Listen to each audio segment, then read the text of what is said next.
والصلاة والسلام على سيد المرسلين وعلى آله وصحابته أجمعين. سبحانك لا علم لنا إلا ما علمتنا إنك أنت العليم الحكيم. سبحانك لا فهم لنا إلا ما فهمتنا إنك أنت الجواد الكريم وبالرب زدني الماء. قال المصنف رحمه الله تعالى ونفعنا بعلومه في الدارين. قال وعن يزيد بن حيان قال انطلقت أنا وحسين بن سبرة وعمر بن سليم إلى زيد بن أرقم رضي الله عنه، فلما جلسنا إليه قال له حسين لقد لقيت يا زيد خيرا كثيرا، رأيت رسول الله صلى الله عليه وسلم وسمعت حديثه وغزوت معه وصليت خلفه. لقد لقيت يا زيد خيرا كثيرا، حدثنا يا زيد ما سمعت من رسول الله صلى الله عليه وسلم. قال يا ابن أخي والله لقد كبرت سني وقدم عهدي ونسيت بعض الذي كنت أعي من رسول الله صلى الله عليه وسلم، فما حدثتكم فاقبلوا وما لا فلا تكلفوني. ثم قال قام رسول الله صلى الله عليه وسلم يوما فينا خطيبا بماء يدعى خمة بين مكة والمدينة، فحمد الله وأثنى عليه ووعظ وذكر، ثم قال أما بعد ألا أيها الناس فإنما أنا بشر يوشك أن يأتي رسول ربي فأجيب أنا تارك فيكم ثقلين أولهما كتاب الله فيه الهدى والنور فخذوا بكتاب الله واستمسكوا به، فحث على كتاب الله ورغب فيه، ثم قال وأهل بيتي أذكركم الله في أهل بيتي أذكركم الله في أهل بيتي. فقال له حسين ومن أهل بيته يا زيد؟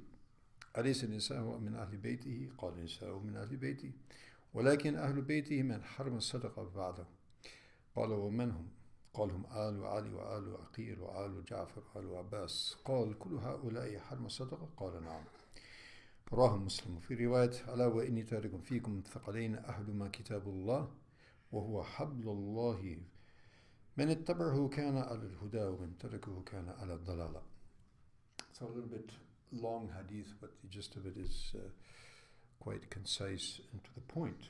So in this hadith, where again the honoring and the ikram, as it were, for the people of the household of Rasulullah, his relatives. So we had talked about the relatives of our parents and others, and the most important relatives of every Muslim is the relatives of the Prophet sallallahu alaihi wasallam. النبي أولى بالمؤمنين من أنفسهم. The Prophet ﷺ is closer and more to be honored than their own people and their own selves, in fact. So in this hadith, which is mentioned by Zayd ibn Arqam radiallahu ta'ala, Sahabi Jalil, so two of the Tabi'een came to him and said, Ya Zayd, you have met with great considerable khair, great goodness. And what is that? That you have seen Rasulullah sallallahu alaihi wasallam, you have heard his hadith, you have listened to his discourse, and you have also proceeded with him in the missions in jihad, in the ghazwa fi sabilillah. And you are fortunate to offer your prayers behind him. So definitely you have seen and you have met with khair kathir, great abundance, in goodness. So therefore, tell us something that you heard from Rasulullah sallallahu alaihi wasallam. So Zayd ibn Arqam by this time had become quite elderly, and so humbly he said, okay, he says, Ibn Akhi, oh, the son of my brother. And basically everyone is your brother in Islam, right? So it means someone who is less in age, from a smaller generation, younger generation.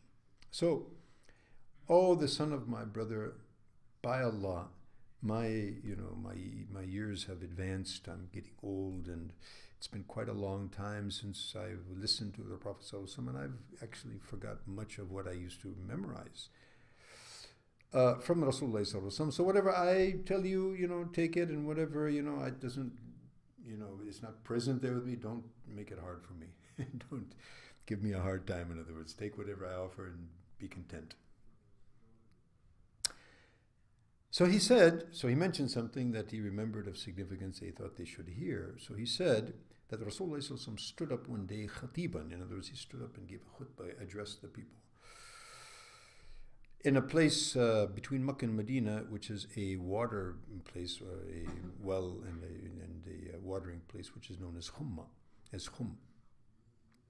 So he praised Allah subhanahu wa ta'ala and glorified him be what is appropriate. And then he gave admonitions and he advised, and it was a sermon basically, giving them basic advice. And among that advice, he said, and thereafter, O you people, verily I am a human being, and it is, soon that the Rasul, the messenger of my Rabb, will come. In other words, the angel of death. And I'll have to respond. So, I leave behind me two things, very weighty things, thaqalain, two very weighty, magnanimous things. The first of them is the book of Allah subhanahu wa ta'ala. In it is guidance, in it is light, so take it and hold fast to it. So then he continued to encourage and admonish and encourage them and motivate them to stick to the book of Allah subhanahu wa ta'ala. Then he said, and also the people of my household, Ahlul Bayti, the people of my household, Udhakkirukum, I remind you and I admonish you regarding them and to honor them and give them their rights and their dues. And he mentioned this twice.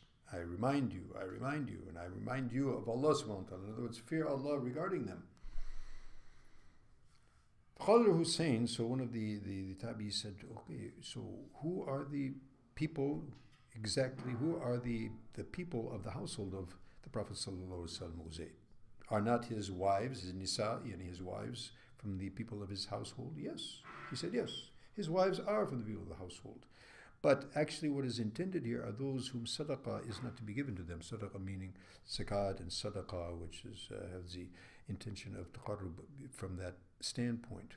So this is the people of the family of Rasulullah sallallahu alaihi wasallam, they are not to accept zakat and sadaqah. And the details of that, of course, are in fiqh. It gets a long discussion on that. And so who are they?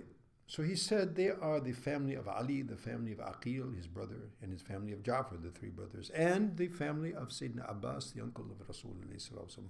All of these people, they are not allowed to take sadaqah. And that's, as I said, a long discussion. In any case, what's the point? The point here in the connection to the chapter is that Nabi Sallallahu Alaihi Wasallam, sort of admonished us and warned us, be careful in regards to the way in which you deal with the people of my household. So just as the ikram for the relatives of all of those dear and near to us, then obviously the household of the Prophet ﷺ and his relatives should be even all the more dear to us. May Allah subhanahu wa ta'ala give us tawfiq to understand and honor the Prophet ﷺ's family. And of course, they continue to this very day. So may Allah subhanahu wa ta'ala give us tawfiq to act appropriately. Amen.